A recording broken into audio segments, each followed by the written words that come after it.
InsyaAllah pagi ini kita dengar beberapa buah hadis mengenai kelebihan Al-Quran. Mudah-mudahan bermanfaat bagi kita insyaAllah. An Anas radhiyallahu anhu qala Rasulullah sallallahu alaihi wasallam, inna lillahi ahlina minan nas. Qalu man hum ya Rasulullah? Qala ahlul Quran hum ahlullahi wa khassatuhu.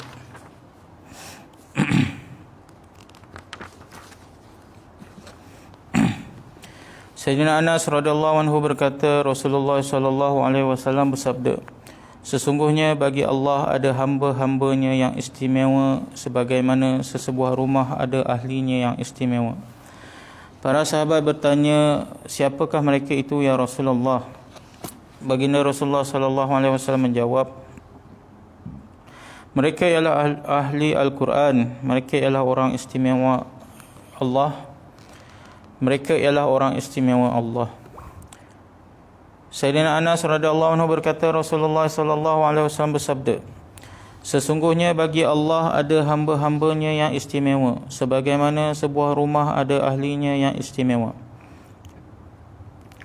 Para sahabat bertanya, siapakah mereka itu ya Rasulullah? Baginda Rasulullah sallallahu alaihi wasallam menjawab, mereka ialah ahli Al-Quran, mereka ialah orang istimewa Allah. Ahli Al-Quran ni ialah orang yang sama ada dia hafiz Al-Quran atau orang yang selalu membaca Al-Quran, menjaga Al-Quran, dan juga orang yang beramal dengan Al-Quran. An Ibn Abbas radhiyallahu anhu qala Rasulullah sallallahu alaihi wasallam, innal ladzi laysa fi jawfihi syai'un minal Quran kal baitil kharibi. Sayyidina Abdullah bin Abbas radhiyallahu anhu meriwayatkan bahawa Rasulullah sallallahu alaihi wasallam bersabda, sesungguhnya hati seseorang yang tidak menghafal sebahagian pun daripada Al-Quran adalah seumpama rumah yang terbiar. yakni sebagaimana kemakmuran dan keceriaan rumah adalah kerana penghuninya, demikian juga kemakmuran dan keceriaan hati adalah kerana menghafal Al-Quran. Sayyidina Abdullah bin Abbas radhiyallahu anhu meriwayatkan bahawa Rasulullah sallallahu alaihi wasallam bersabda, sesungguhnya hati seseorang yang tidak menghafal sebahagian pun daripada Al-Quran adalah seumpama rumah yang terbiar, yakni sebagaimana kemakmuran dan keceriaan rumah adalah kerana penghuninya, demikian juga kemakmuran dan keceriaan hati adalah kerana menghafal Al-Quran.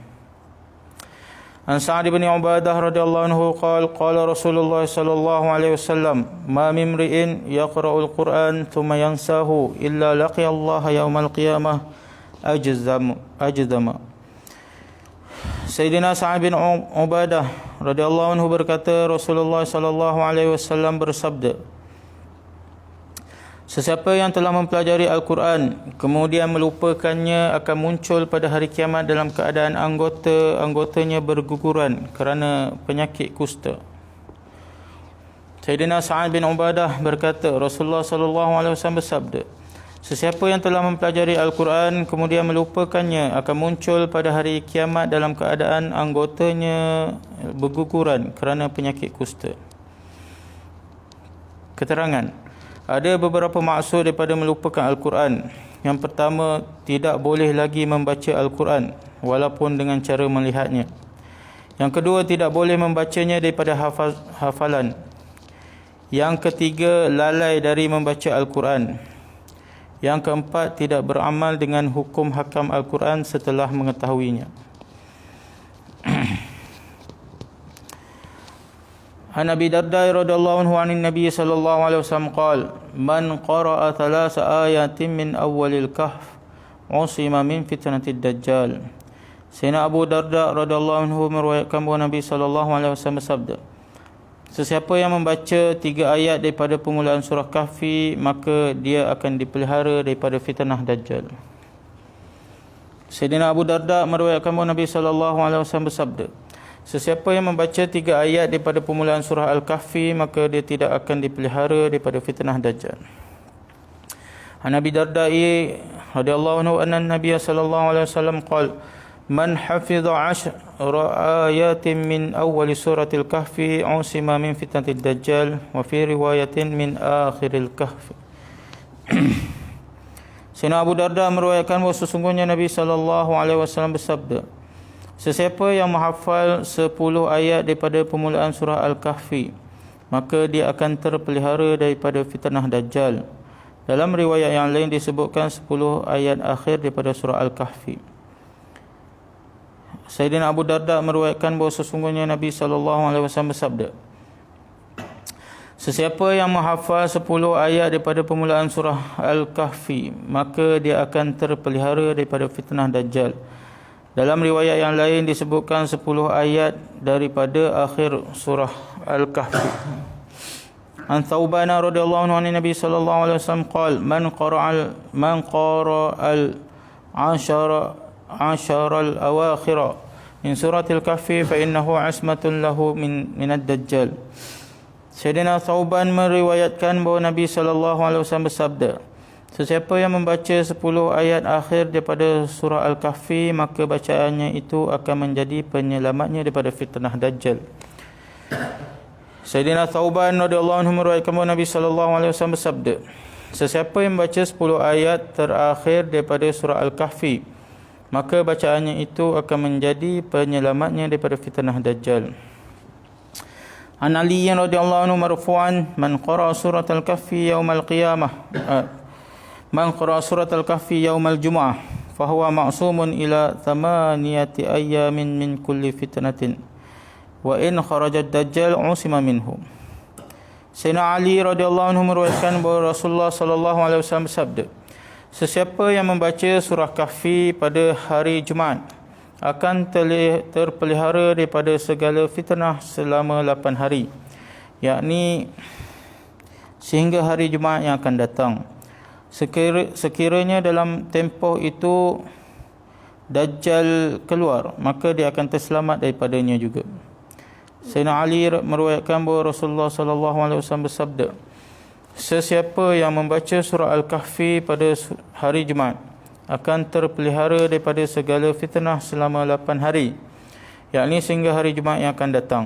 Sekiranya dalam tempoh itu Dajjal keluar, maka dia akan terselamat daripadanya juga.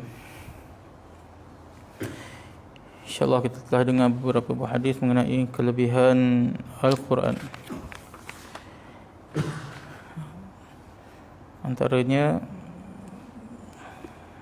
sabda Nabi SAW, hati mana tak ada ayat Al-Quran dalam hatinya, tak ada hafal sikit pun ayat Al-Quran, seolah-olah rumah tinggal kosong dan terbiar.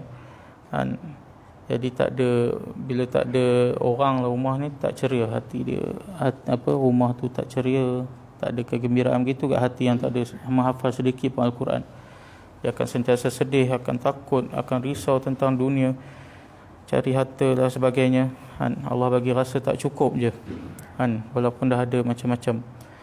Tapi hati yang ada Al-Quran, Allah akan bagi rasa tenang, ketenangan, gembira dan sebagainya. Dan juga hadis-hadis mengenai surah Al-Kahfi, yang mana surah Al-Kahfi ni kelebihan dia, Allah akan selamat kita pada fitnah Dajjal.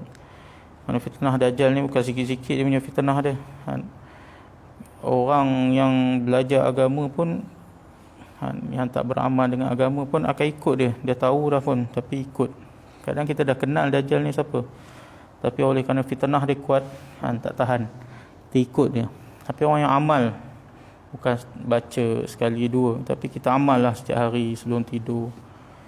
Kita baca surah Al-Kahfi, paling kurang kata 10 ayat awal dan 10 ayat akhir. Kita dapat hafal 10 ayat awal, 10 ayat akhir, dan kita selalu baca sebelum tidur dan sebagainya. Kita selalu baca, insya-Allah Allah akan pelihara kita daripada fitnah Dajjal.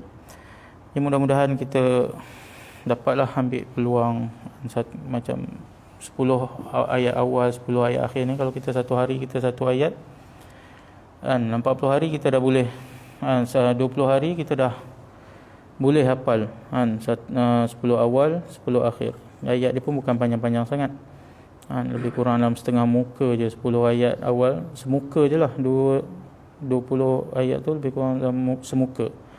Kalau satu hari kita hafal satu ayat, dalam masa 20 hari kita dah boleh hafal lah. Sama-sama ini antara pulang pada kita lah, kita nak atau tak nak.